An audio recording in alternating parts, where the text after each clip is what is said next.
আশুরা বলা হয়। আশারা থেকে আশুরা, সুবহানাল্লাহ পড়ে। এই দিনের গুরুত্ব হচ্ছে, এই দিনটা হলো পরীক্ষার দিন এবং পরীক্ষার রেজাল্ট বের হওয়ার দিন।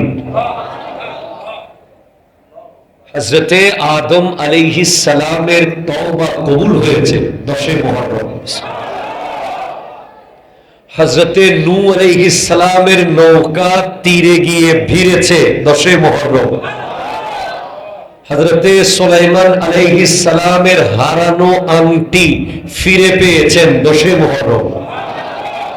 হযরতে দাউদ আলাইহিস সালামকে স্পেশালি সম্মানিত করা হয়েছে 10 মুহররম।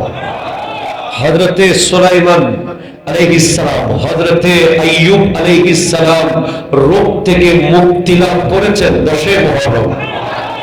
হযরতে ইউনূস আলাইহিস সালাম 18 বছর পর মাছের পেট থেকে বের হয়েছেন 10 মুহররম।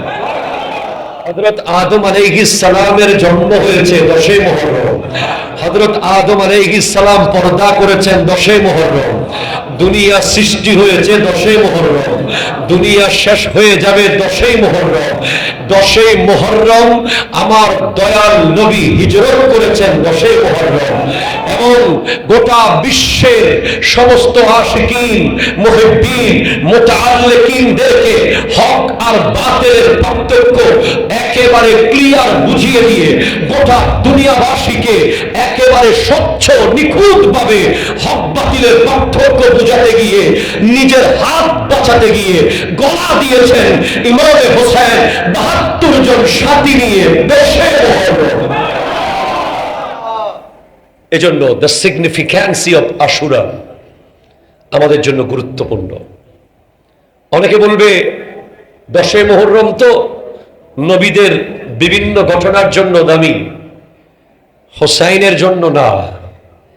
আমরা বলবো হযরতে ইসমাঈল যাবিহুল্লাহ আলাইহিস সালাম তো গলা কাটার কথা, কিন্তু আল্লাহ কাটতে দেন নাই। ঠিক কিনা কথা জোরে বলেন, খুব খেয়াল করেন। 10 মুহররমের গুরুত্ব বুঝেন। ইসমাঈল যাবিহুল্লাহ আলাইহিস সালাম পরীক্ষা, সবগুলো কি পরীক্ষা। আল্লাহ বলছেন, এখান থেকে আমি আমার আয়াত থেকে ঘুরে আসি, আল্লাযী খালাকাল মাউতা ওয়াল হায়াতা,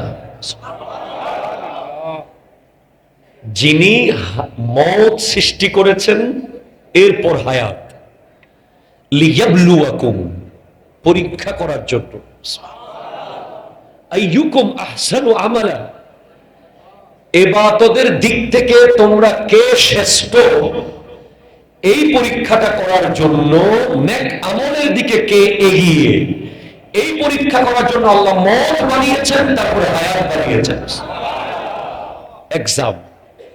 As a মুমিন আপনি যদি প্রশ্ন করেন what is the significance, what is the purpose of our creation, কেন আমাদেরকে বানানো হয়েছে, আমি বলবো পরীক্ষা দেওয়ার জন্য বানানো হয়েছে। আমরা প্রত্যেকেই পরীক্ষার হলে, যতক্ষণ কবরে যাব না আমরা কোথায় আছি? পরীক্ষার হলে। কেউ পরীক্ষাকে পরীক্ষার মতো নিয়েছে,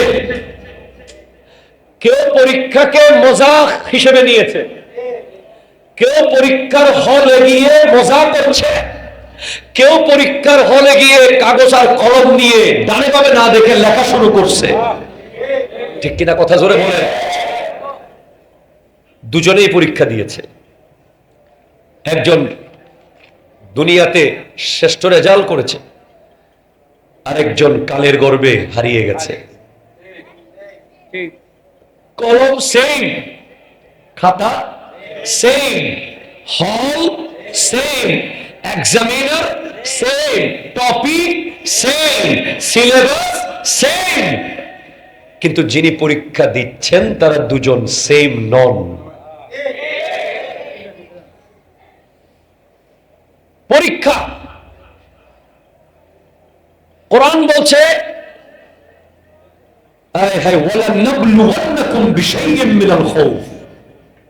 আমি পরীক্ষা করব, আমি আল্লাহ পরীক্ষা করব ভয় দিয়ে।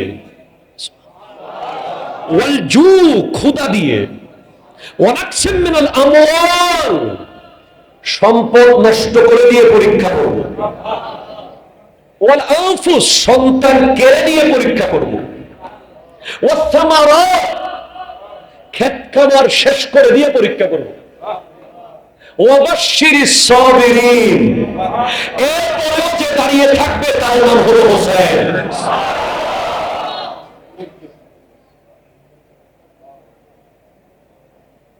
মদিনা থেকে কুফা পথে পথে ভয়, পথে পথে পথে পথে কি, যায়েন না যায়েন না যায়েন না যায়েন না। আপনার বাবার সাথে তারা বেওয়াফাই করেছে, বেওয়াফা। আল কুফি লা ইউফি। পথে পথে আমাকে যদি ফৌজদার একজন দাঁড় করাই বলতো যায়েন না বগুড়া বাজারে অসুবিধা আছে, আমি আসতাম না। হোসেন বলে আমাকে তো যেতে হবে, এটা ওখানে সিদ্ধান্ত হয়ে গেছে, যেতে আমাকে হবেই। পরে সঙ্গী সাথীদের বলছেন লাইট নিভিয়ে দিয়েছে, যার মন চায় চলে যাও, আমি ব্যাক করার সুযোগ নাই, আমি সামনে যেতে হবে।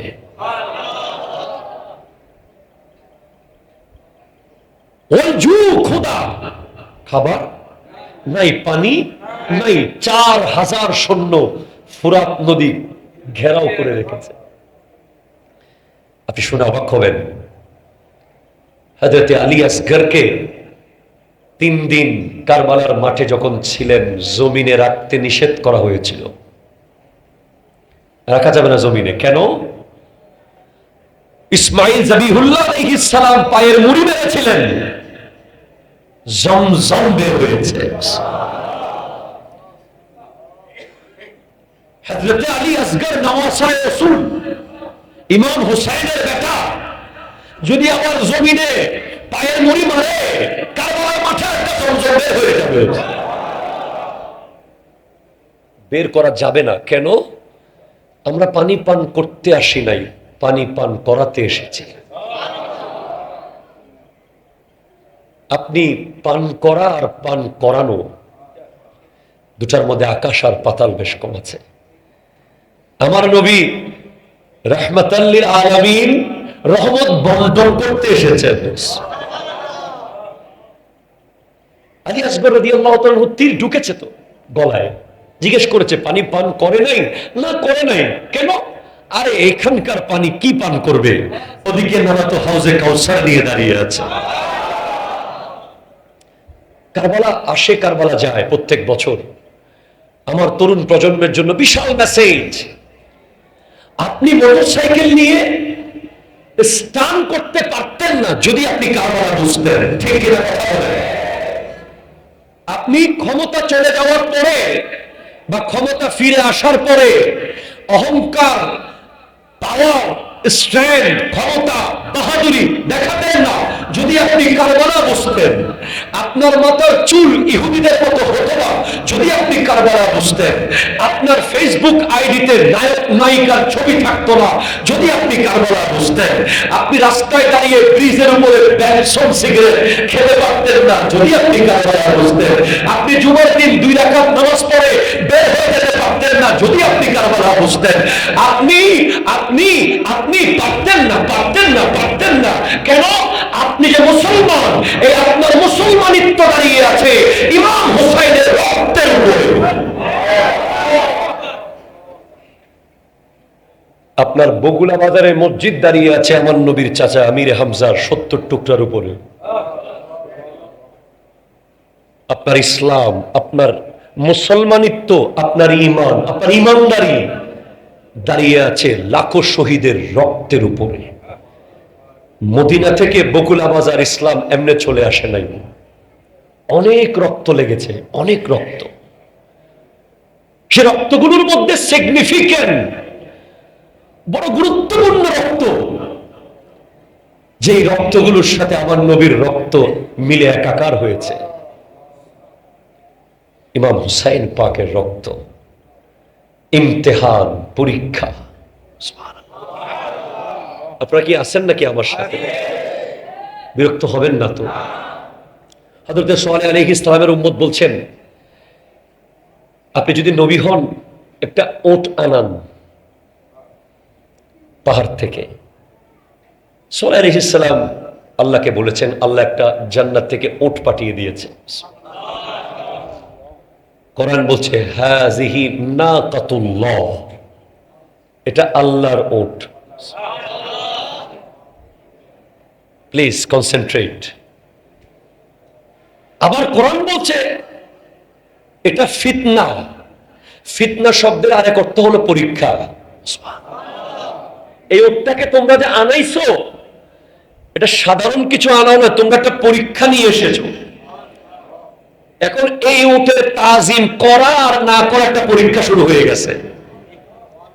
পরে দেখা গেছে এরা পরীক্ষায় ফেল করেছে, এরা উটটাকে সম্মান করতে জানে নাই। সাল্লাল্লাহু আলাইহি সাল্লাম বলেছেন এই উট পানি খাবে এই কূপ থেকে, তোমরা সবাই পানি খাবে ওই কূপ থেকে। বলে একটা চার পায়ের জানোয়ার একটা থেকে পানি খাবে, আমরা সবাই মিলে আরেকটা খাবো, এটা হবে না। পরে উটটাকে মেরে ফেলেছে তারা, ইন্না লিল্লাহ। কিন্তু ওই উট মেরে ফেলার পরে তাদের উপর এমন আযাব এসেছে, কওমে আদ, সমুদ ধ্বংস হয়ে গেছে। ফিতনা, পরীক্ষা।